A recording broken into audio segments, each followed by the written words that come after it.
Hello and welcome to another exciting episode of the Ranking Series. My name is Trey, this is the Full Spectrum, and today we're ranking the main suits, the main Gundams from each individual Gundam series. I have chosen to go with just the final versions of the suits, so that we do not have the problem of trying to decide, which one, how does this one fare, and what about the Mark II, and we'll just go with the last Gundam or mobile suit that the main character of that series piloted. In another episode, we'll go into the actual characters themselves and how I rank each one. But today, we're just going to be looking at the individual suits from the end of series of each individual series. And this does include the new Gundam and a couple of other things that might not have been included otherwise, like the Lupus Rex, since it's just an off variant of the Rex. And I'm including all of the backpacks for, the G-Self. And I just realized this is supposed to read Freedom Gundam, not Strike Gundam. There we go. Alright, so let's get started. Man, this is way tougher for me than ranking the individual series, because I like a lot of these suits. And I know, as the guy who loves Turn A, and Turn A is his favorite series, this is not, this is going to be a little bit heretical to some people, but I'm actually going to say that my favorite Gundam of all time is the new Gundam. I love the new Gundam. I love its design. I love the way it looks. I love the theme that it carries around with it in all of its various iterations that it shows up in. I love the new Gundam. The new Gundam is amazing. I make that joke all the time of this new Gundam isn't just for show, but I absolutely adore the new Gundam. And of the various main series Gundams, like main character Gundams, it's my favorite. Following right up behind it is the F-91. This should be no surprise to anybody that watches the channel. The F-91, the smallest Gundam, is my second favorite Gundam. It was the first model kit that I ever purchased, was an F-91. And I still have that F-91 in my kitchen with all the rest of my completed model kits, which at some point will go up on the wall back here as well. But for now, we'll stay in there. But I love the F-91. I love the movie F-91, as you know, if you watched the other ranking videos. But I think part of the reason why I love that movie so much is because of how cool the F-91 itself is. It's fast. It's got the VSBR cannons. It just looks really slick and really nice. And to top all that off, it has some of the coolest animations in the series, in my opinion. So the F-91 is definitely my second favorite Gundam of all time, when it comes to main series, like protagonist Gundams. After that for me is Turn A. The Turn A is a really cool Gundam. I know a lot of people think the mustache looks dumb, but I love the mustache. I love that the hands spin around. The F-91 also does that. I love that it has that really odd-looking beam rifle. This thing is very different from most other Gundams, and I love it. Partly because of that, and also partly because of how beautiful it looks in animation. It just looks gorgeous when it's moving around, and the Turn A is absolutely amazing. There's nothing quite like it, I suppose you could say. After that, for me, is the Burning Gundam. The Burning Gundam it's beautiful. It's amazing. I love the wing designs that pop out and build that big red circle behind his back. I love Burning Finger. I love Sekiaten Kyoken. I love the Typhoon that it can make. I love just about everything about the Burning Gundam's attacks. And to add all of that in, I think the Burning Gundam to this day still has the coolest leg design out of any Gundam. I love the Burning Gundam's legs. I know that sounds dumb, but because of Gundam Breaker, I spent a lot of time looking at individual parts for different Gundams, and I still think the Burning Gundam's legs, when it comes to main character Gundam legs, are the best. Now, the Reborn's Gundam has some really nice looking legs, but we're not going to go to that right now. Villain suits will be another time. But I absolutely adore the Burning Gundam. I think it's great. After that for me is First Gundam, RX-78-2. First Gundam is, obviously it was the first Gundam that I ever saw, but it is also a really brilliant design. It's so well done that it's no wonder it's so beloved and so well treated today. Like, First Gundam looks amazing. The color design is on point, and it spread throughout the entire series. Like, it started the colors that Gundams are supposed to be. And then you add in everything else that First Gundam has to it, and it's just like, yeah, okay. First Gundam's amazing. It has a lance that it can throw that, like, combines. It has the beam rifle. It has the beam sabers. It has the flail, the Gundam hammer. Like, First Gundam's amazing. And to add all that off, again, it was the first one we ever got to see. There was nothing like it before. And honestly, there's been nothing quite like it again. Like, the Strike was probably the closest we got to what First Gundam was, other than, like, the Mark II. But, man, First Gundam was just amazing. And still is, honestly. I still love First Gundam's design. Every time I see Last Shooting, I get hype. And that's what that's what a main character suit is supposed to do. It's supposed to make you excited. This is where things start to get difficult for me. I think after that, for me, I'm gonna have to go Double X. I really like the X Gundam, and if this was just a list of, like, the first suit that the character pilots, which, again, we might go back and do that at some point, I think that the X would have been a lot higher. But the Double X is still really solid. I love the gold trim that it gets, the double satellite cannons on its shoulders. I love that the Double X was, like, stored in this container this whole time while they were looking for it. Like, the Double X is such a cool idea. And then to have it combine with another suit to be able to give it the full cannon treatment, like, yes, please. I think the Double X is really cool, and it was criminally underused in its original series. I think the Double X definitely deserved to be used more. After that, I'm going to say Zeta. I think the Zeta is really cool. The Zeta was the first real grade that I ever got. I was a real grade Zeta Gundam. I spent days on that thing trying to make sure that everything was right, and I love that Zeta. It's still in my kitchen right now. The Zeta is a really, really cool suit. It was our first transformable main character suit, and man, if it's not cool. I love that it just transforms into wave dash mode and just flies around, and I love that that was built into the finale of the series. Add into all that, the fact that it has missile launchers in its hands? Yes, please. I love being able to just when playing Dynasty vs. Gundam or playing Gundam Breaker or even Gundam Versus. The Zeta Gundam is really, really solid, and I absolutely love it. After that, oh boy. I think after that for me is probably going to be the Unicorn.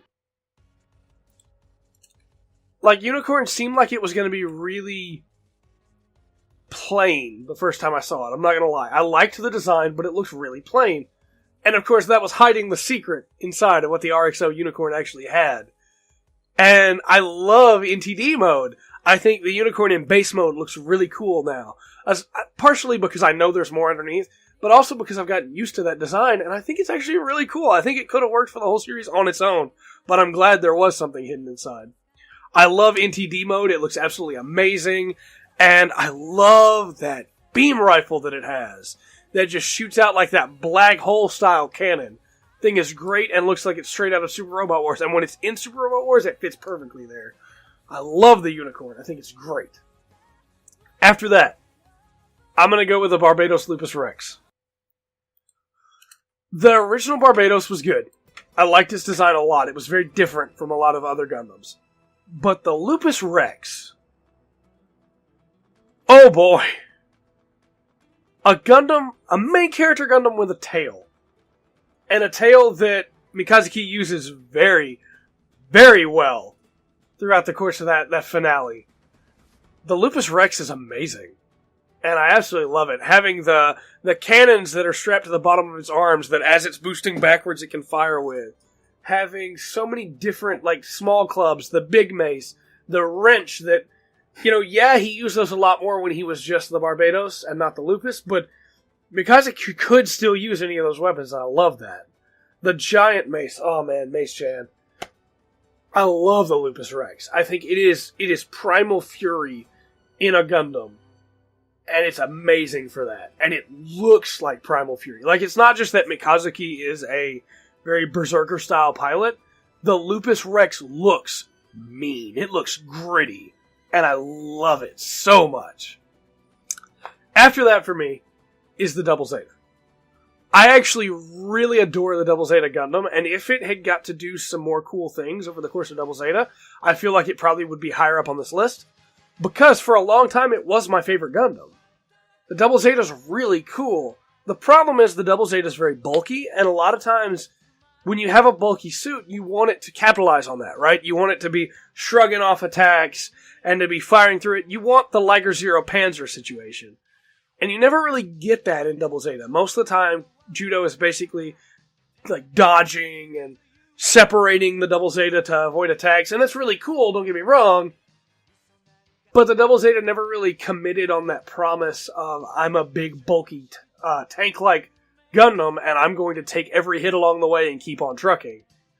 And yes, it has a massive amount of firepower with the megaparticle cannon that's built into its head, but it just never really committed to what I wanted it to be. And over the years, I definitely saw that what I wanted out of the Double Zeta and what the Double Zeta actually was doing were not the same thing. But I do still really love its design. I love the giant beam sabers that are huge. The mega particle cannon, it's not a charged particle cannon, that's from Zoids. The high mega cannon, that's what it's called. The high mega cannon is absolutely insane. It's a blast to use in every variant that the Double Zeta is in, from SRW to all the various different Gundam games. And I just think it looks really cool. And it's led to some really interesting things over the years of where that high mega cannon has been placed on other suits. So, like the Versargo, for instance. So, I thought the Double Zeta was really cool, and I'm really happy with how it turned out. Oh boy, what's next after that? I think after that for me would probably be Build Strike. I really like the Build Strike. It's pretty basic as compared to a lot of these other ones, but the Star Build Strike, I suppose, because it's the final version. I should add that in so I don't forget to talk about that variant. The Star Build Strike it's got some really nifty ideas that, yeah, could probably only be pulled off in Build Fighters, but a shield that can absorb beam shots and then be able to turn around and fire those back out. The cannon that uses that absorbed power to get stronger, the beam rifle. And then to add all that in, the really cool like particle effects that Sekai and Iori use, not Sekai, that's from Trey, that Sei uses to be able to build up the power of the Star Build Strike is really cool.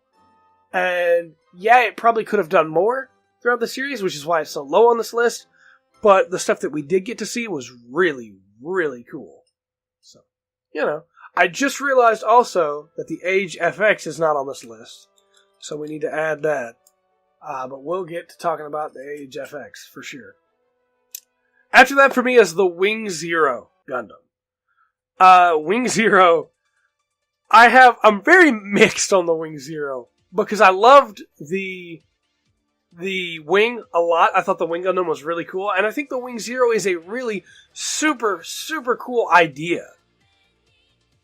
Like, the idea of a suit that is, like, taking over the mind of its pilot by showing it all these different possibilities, and the Wing Zero's going, I think we should do this. This is the one you should do. Forget what you were trying to do. This is the one you should do. I think that's really cool. My biggest problem with the Wing Zero is that build-wise, it's not that different from the Wing Gundam. And we're going to get back into that later with the Freedom and the Strike Freedom. But for the sake of this ranking, I still think the Wing Zero is a really cool Gundam. And you add into all that the Buster Rifle, and the way that it's able to combine those two and fire them, it honestly probably should have been higher on this list, but I dislike some of the ways that the Wing Zero's AI treats its pilots. I'm a sucker for, hey, I'm the AI and you're the pilot and we're going to work together to succeed. I'm a sucker for that. I absolutely love that. I think it's the best. Because of that, like, the Wing Zero driving Catra Insane was cool. Like, I like that. And yeah, Hiro is able to work together with the Wing Zero and find the alternative that works for both of them. But the fact that you could get into the Wing Zero and it could just overpower your mind and you just be taken over, like, that's still not the perfect situation for a pilot. And yeah, if the pilot's strong-willed enough, then it doesn't matter. But Catcher's got a pretty strong will, and he was taken over. So that's why Wing Zero for me is basically middle of the road. I love its design. I'm not super sold on the Zero system. I think it's a really cool idea.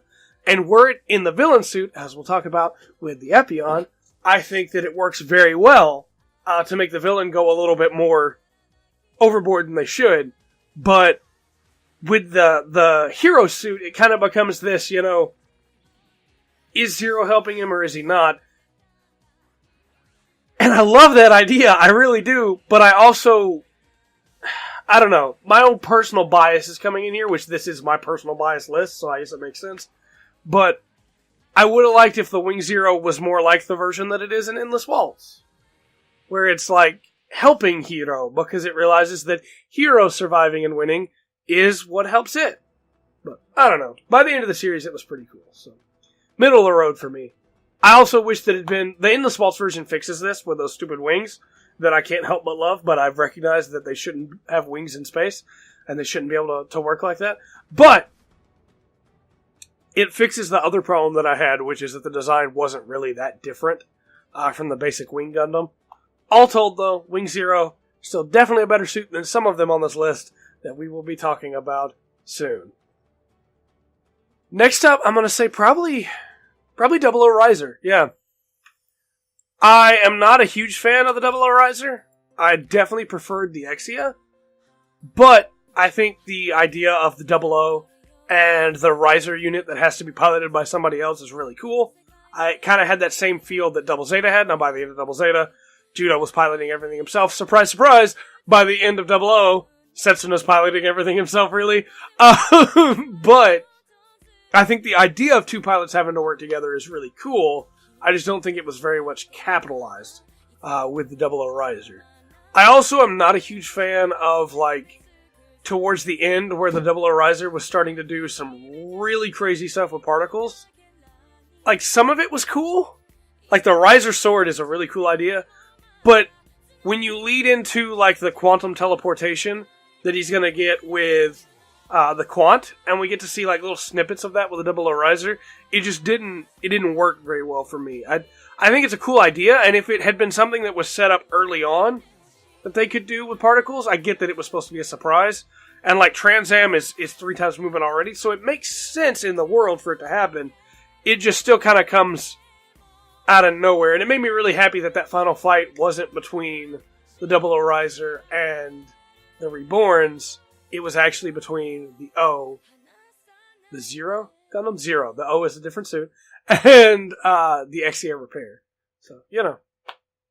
After that, oh boy, after that, let's go with the V2. I think the V2 is a really cool suit. It's not perfect by any stretch of the imagination, but I like that it has some customization to it, where Uso can switch out parts. I like that it has different versions. I like that it's able to shoot a super dumb V out that looks really dumb, but can affect things. I think the Victory a Victory 2 specifically is a really cool suit. I think that sometimes some of the versions that some of the different parts it can put on make it look a little bulky. And some of the other parts, I don't know, it's not, I really don't like the color design. I think the gold is not great. I get what they're going for, I just don't really like it. I think the gold and the blue clash more than they work together. I think the yellow of some of the previous suits would have worked better than the gold. But, for the most part, the Victory 2 is fine. The end of Victory for me is always a tough spot because of a character that dies that I really care about. But at the same time, I think what the Victory 2 is able to accomplish towards the end is pretty cool.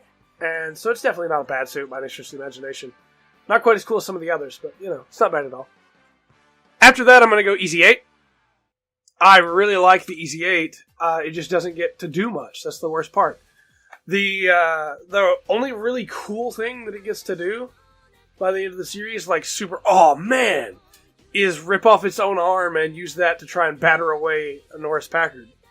And, like, that's cool. Don't get me wrong. You also get that cool, like, slide down a building while firing thing. But at the same time, it just doesn't get to do much past that.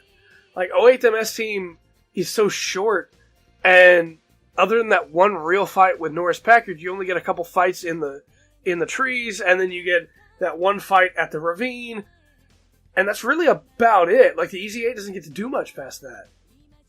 All that said, though, I think the EZ-8 looks sick, and I really like it. I just wish it had got to do more, and so that's why it's a little bit further down this list. After that, for me, will be the G-Self. As much as you guys know how I feel about Reconquista NG, I think the G-Self is a really cool suit. I like what the G-Self has to offer. It's beautifully animated. It has some really cool weaponry. The fact that his beam sabers can extend and lance out is sick.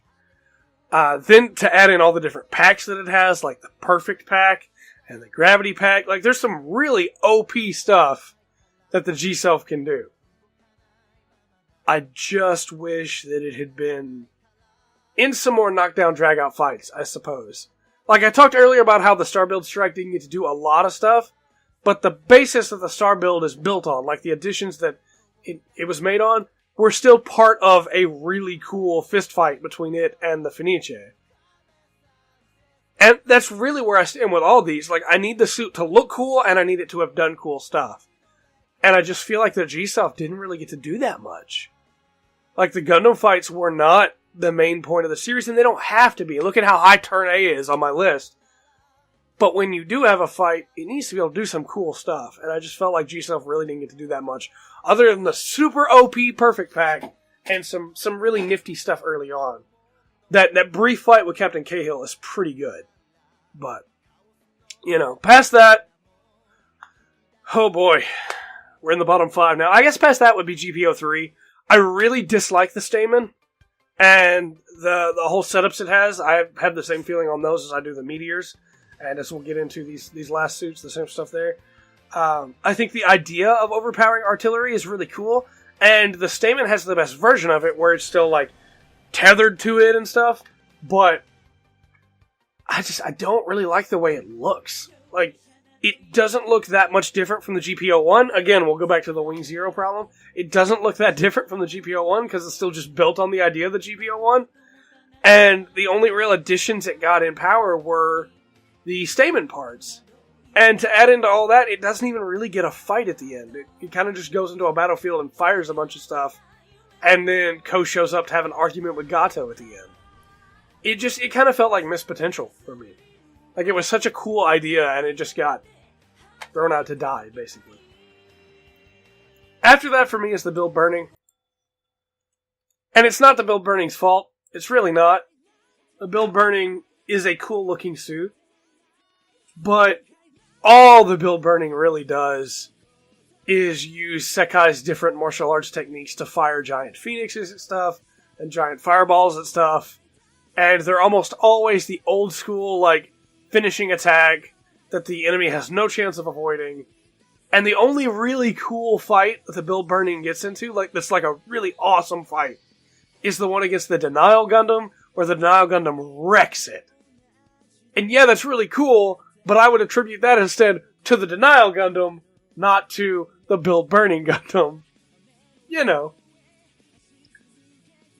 After that, I'm probably going to give it to the Age FX. I think all three of these suits have the same problem, and it's why I don't like them that much, but at least the Age FX looks really nifty, in my opinion. I think the dark blues and browns that the Age FX have going on clash really well. Blend really well with the gray that it has, and look really nice, especially with all the green effect parts. But the Age FX, it's just a spam bot, man. It just constantly sending out dragoons and funnels and just... And, like, Kyo's not having to aim, he's not having to do anything, the FX is doing everything on its own. And with that said, we'll move into the Freedom and the Strike Freedom. And I do like the Freedom more than the Strike Freedom, because I don't think that gold on the Strike Freedom, again, we'll go back to the V2, I don't think that gold works really well with the Strike Freedom. Although I know a lot of people that disagree with me, and that's fine. Everybody has their own opinion. But the Dragoons, man, like these suits are loaded down with really cool weapons, like the cool twin shotguns that it has on its waist, and the middle beam that it has the high mega cannon basically built into its stomach, and has the really nifty looking rifle, and can do those really sick flips that Kira does every once in a while.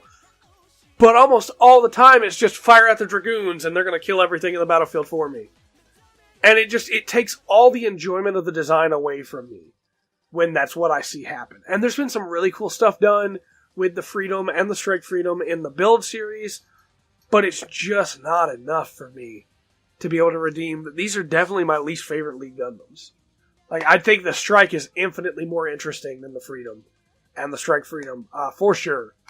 Because, again, it's just the beam span, man. And that's not fun or interesting for me. We're going to talk about it again when we get to the Providence. But it's not great. With all that said, though, this is my ranking of the best Gundams, main character Gundams, in the franchise. Next time, I'll be back with the best main characters. And after that, we'll do the same thing for villains. Let me know in the comment section down below what your list would look like. And let me know how wrong I am. But until next time, remember to always enjoy the full spectrum that Gundam has to offer. I realized while editing this that I forgot to put the Thunderbolt Gundam in here. So Thunderbolt is going to have to go somewhere in this list. And as far as design goes, I love the Thunderbolt's design. I think that it looks really solid. When it comes to actual usage in the series, what he got to do was really cool, and I love that it has the extra shields, and its whole thing is set up to be like a sniper counter. I think I'm going to have to put it probably after the Lupus. I really like the Thunderbolt. I'm really amazed that I forgot it was in here. I think it's because the core structure of the Thunderbolt is based on the RX-78-2. That I didn't think about it at all. But, yeah, Thunderbolt's it's a really good Gundam. It's really solid. With all that said, though, again, I have been Trey. This has been the Full Spectrum, and remember to always enjoy the full spectrum that Gundam has to offer.